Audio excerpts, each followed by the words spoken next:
Shalom Sahabat Kristus, kembali di dalam renungan di setiap hari Kamis. Wah Sahabat Kristus, kita sudah sampai di dalam penghujung part terakhir dari series Anggur Baru Perlu Kirbat yang baru juga. Nah pada minggu ini kita akan merenungkan analogi yang ketiga yang Yesus katakan. Di dalam analogi yang ketiga yaitu tentang hidup baru dalam komunitas yang baru.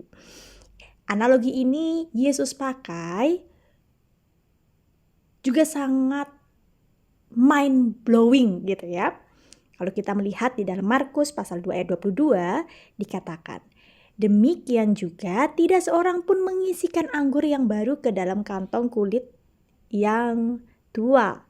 Karena jika demikian anggur itu akan mengoyakkan kantong itu sehingga anggur itu dan kantongnya dua-duanya terbuang. Tetapi anggur yang baru hendaknya disimpan dalam kantong yang baru pula. Nah, sahabat Kristus, ajaran Yesus itu memang tepat untuk orang-orang yang baru atau yang punya mindset terbuka. Bagi orang yang ekstrim gitu ya, akan sangat sulit menerimanya. Karena itu, kepada Nikodemus, Yesus mensyaratkan kelahiran baru oleh air dan roh. Kalau tidak dilahirkan kembali, maka sulit dan mustahil dapat menerima ajaran-ajaran dari Yesus yang dianggap ajaran baru dan merusakkan kebiasaan aturan lama. Nah, dalam pelayanan pengembalaan kita, paham betul bahwa mengubah orang itu harus dimulai dengan mengubah mindset atau budayanya. Kita tidak dapat mencampur adukkan keduanya, mindset lama dengan value atau nilai yang baru. Sebab itu, hanyalah akan menimbulkan kebingungan dan kerusakan bagi keduanya. Nah, tentu Yesus menghargai tradisi keberagamaan orang-orang Yahudi yang menegaskan keselamatan ada pada ketaatan akan hukum dan amal korban. Sementara Yesus membawa ajaran baru yang menyatakan bahwa pengorbanan Yesus adalah sekali untuk selamanya dan untuk semua manusia. Keselamatan hanya oleh anugerah iman dan hukum iman ini berlaku bagi semua bangsa, baik Yahudi maupun Yunani, laki-laki maupun perempuan, baik tuan maupun budak. Ajaran tersebut tentu bagaikan anggur yang baru yang dimasukkan dalam kantong kulit domba yang lama yang bisa mengakibatkan kantongnya jebol dan anggurnya tumpah. Dua-duanya akan mengalami kerugian. Nah, dalam hal ini perkataan Yesus bisa ditafsirkan dalam dua konteks. Konteks yang pertama, Yesus berbicara pada hubungan antara hukum Taurat dengan iman, termasuk pada aturan berpuasa. Perbedaan pemahaman akan keselamatan yang didapat melalui laku taat terhadap hukum tertulis atau Taurat dan keselamatan yang dikerjakan oleh Roh Kudus. Bahwa ternyata hukum yang tertulis itu mematikan, tetapi Roh menghidupkan. Keduanya ada masanya sendiri-sendiri. Jika yang baru sudah datang menggenapi yang lama, maka yang lama ditinggalkan untuk masuk dalam hukum yang baru, hukum kasih karunia.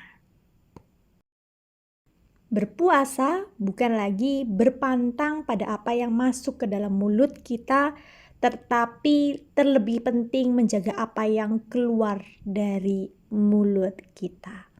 Kata Yesus di dalam Markus pasal 7 ayat 15. Apapun dari luar yang masuk ke dalam seseorang tidak dapat menajiskannya. Tetapi apa yang keluar dari seseorang itulah yang menajiskannya. Nah, di dalam konteks yang kedua, berbicara mengenai hidup dalam kegelapan yang tidak mungkin bisa disatukan dengan hidup dalam terang. Ini yang kemudian oleh Rasul Paulus ditegaskan dalam konteks hidup lama dan hidup baru. Bahwa orang yang telah mengalami kehidupan baru, lahir baru oleh Roh, harus meninggalkan hidupnya yang lama, yang di dalam kegelapan itu untuk masuk dalam hidup yang baru. Manusia lama kita telah mati dan telah disalibkan bersama Kristus supaya tubuh dosa kita hilang kuasanya, agar jangan kita menghambakan diri lagi kepada dosa.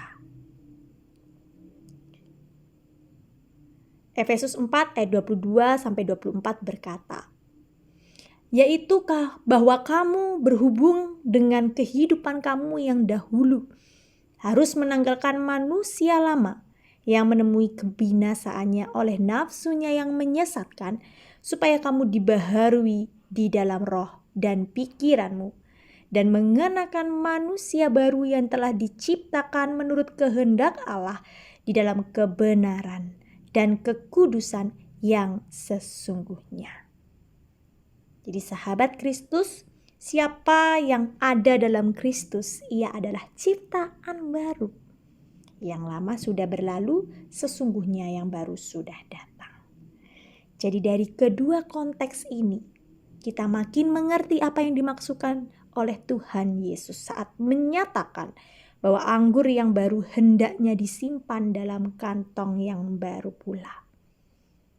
Jadi kalau kita mau menjadi pengikut Yesus, itu bukan sekadar hidup dalam laku pantangan, tetapi laku perubahan dari hidup yang lama kepada hidup baru, dari kantong lama kepada kantong yang baru.